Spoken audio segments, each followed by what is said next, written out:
Greetings fellow Decepticons, Soundblaster1987 here, and welcome to part 3, the finale of my Shokugan Modelling Project GaoIcarus review. As you can see, the final component is the FalconZord. This is the secondary component of the Red Ranger's Zord, activated via the Falcon Summoner bow and arrow weapon. As you can see, the FalconZord is a gigantic component compared to all the others I've reviewed in this 3-part video. This wingspan is almost as big as the table I'm reviewing it on, to be honest. So, for size comparison, here is the FalconZord next to Siege Megatron, who is pretty much the right kind of size for the FalconZord to be used as a jetpack for. And here it is next to GaoHunter, the Wild Force Predazord model kit. So, before I get into the Isis Megazord final combination, first I'm going to show off the articulation of the FalconZord in its Falcon mode. As you can see, there's quite a fair bit to deal with here. Forgive me if I try to avoid bumping my elbows into the other size comparison items on the table with me at the minute. So, first of all, there's a tab underneath the chin to allow the beak to open. Like so. Then there is obviously 1, 2, 3 hinges on the actual wings themselves, as well as a shoulder, so forward butterfly joint. I'll get into why that exists later. Then of course there's the shoulder connector ports for the Megazord mode. This little mohawk spike from the Megazord helmet can also be hinged up and down. Then there's a slight ball joint at the hips of the Falcon legs, which is somewhat restricted due to the shape of the sculpting. Then, due to the digitigrade configuration of bird legs, it's also got a sort of double knee joint going on there, and a swivel at the ankle as well as a hinge. These front talons are not capable of movement due to the transformation in the way that they are sculpted. This rear claw is also capable of hinging around, like so. And finally there's a up and down hinge at the tail to allow access to the combiner port for the striker mode legs and such like. So to transform the FalconZord into Isis Megazord configuration, first of all what you want to do is to bring the FalconZord head down like so.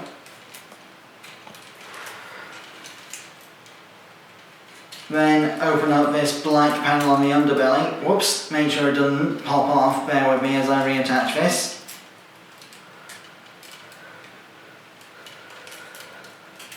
Open the black panel on the underbelly, fold it in on itself and bring the lower part of the panel all the way down like so. Then carefully friction the white part of the Falcon neck into place like so. Then double hinge, accordion and ball joint the Isis Megazord head up into position like so. And place the Falcon head back where it was. Make sure that the Isis Megazord helmet's head fin is all the way up.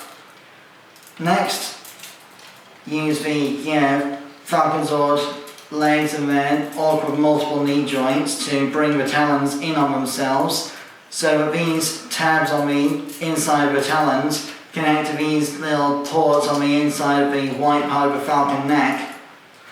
It's really hard to do this from behind because of the wings, so bear with me if I use side-on profile for this job.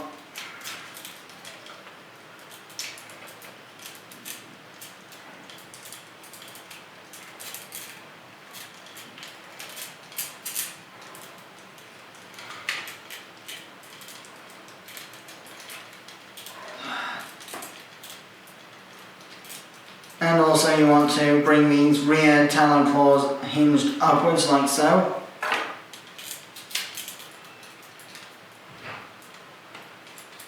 Then once you've done that, do the same on both sides with the Falcon talons. Bear with me, I know the wings are going to get in the way of you seeing this, but it's the only way I can see what I'm doing at this end, so bear with me.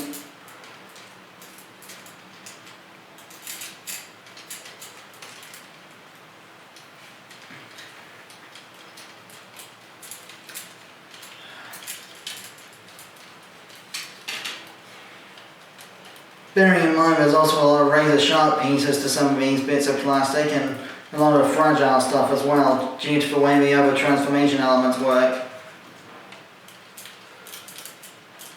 Plus I'm well aware I'm going to have to take this apart to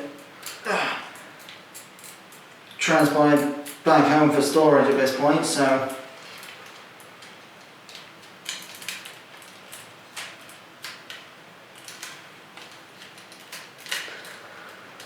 that'll have to do for the time being.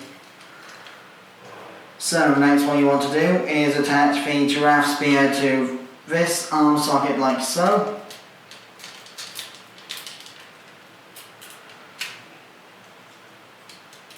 And the DA clutcher to the upper arm socket as per usual.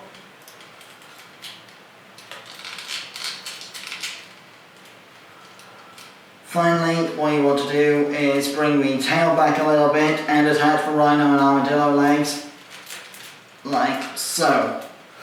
And here we have GaoIcarus in all its flaming glory.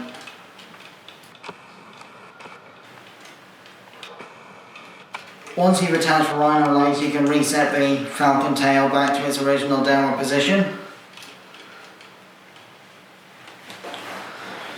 Now, before I conclude the review, of course I'm well aware that I've already covered the articulation for this combo, because I've already shown off pretty much all of the articulation in my previous videos. But for those who haven't seen it, those who haven't seen the first two parts of this review, ball jointed head with a hinged mohawk fin at the top, multi-jointed universal swivels for the shoulders, which are restricted by the wings. The multi-jointed wings can be hinged around to facilitate better movement where necessary. Bicep swivel, multi-jointed elbow, multiple swivels and hinges on the deer claw, ball jointed head on the giraffe plus a telescopic extension, the upward shoulder joint for the falcon wings as well.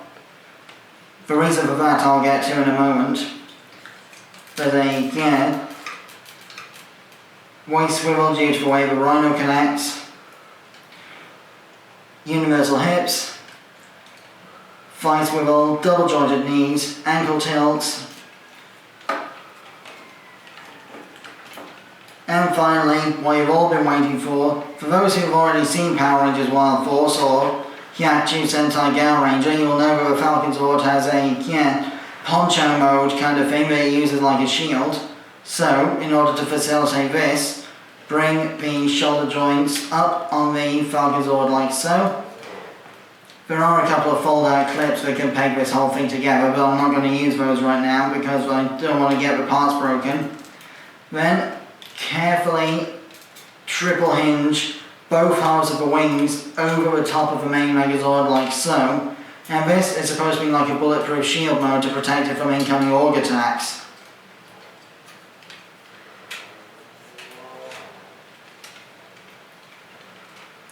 This is also part of how it kind of disguises the inner glory of its entire form during the transformation sequence. And only once it's fully combined does it burst the wings open again. There is another hidden feature with the Falcon wings. These panels here can also splay open to reveal eye-like details on the inside. Now, I've got the blue ones installed, but there is also an alternate sprue with gold eyes as well. I don't currently know how to remove the blue ones in order to swap them, so bear with me on that one.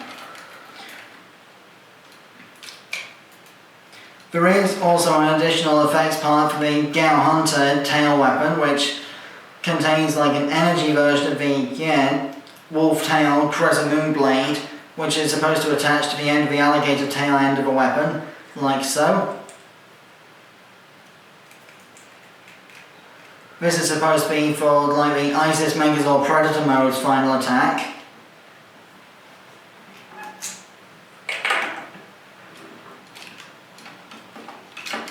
And finally, there's a display stand in the shape of Turtle Cove, or the Animarium, the turtle-shaped island on which the Wild Zords live.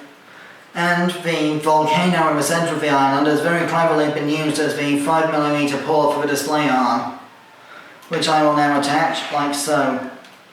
So, raise up the falcon tail and attach the small end of the display arm into the small 3mm port on the Rhino's backside. Well, on the backside of the humanoid waist joint used by the Rhino for the Isis Megazord-like configuration at least. And here we have the GaoIcarus or Isis Megazord combination fully in flight. So that more or less concludes my review. I have been Soundblaster1987. Thanks again for watching. Join me next time for my June 2023 vlog about the top 10 Beast Wars toys that I would like to see remade in Legacy or possibly reissued with a reissue line. Until then, my next review will be Transformers Energon Deluxe Inferno. Till then, till all are one. May the power protect you, always.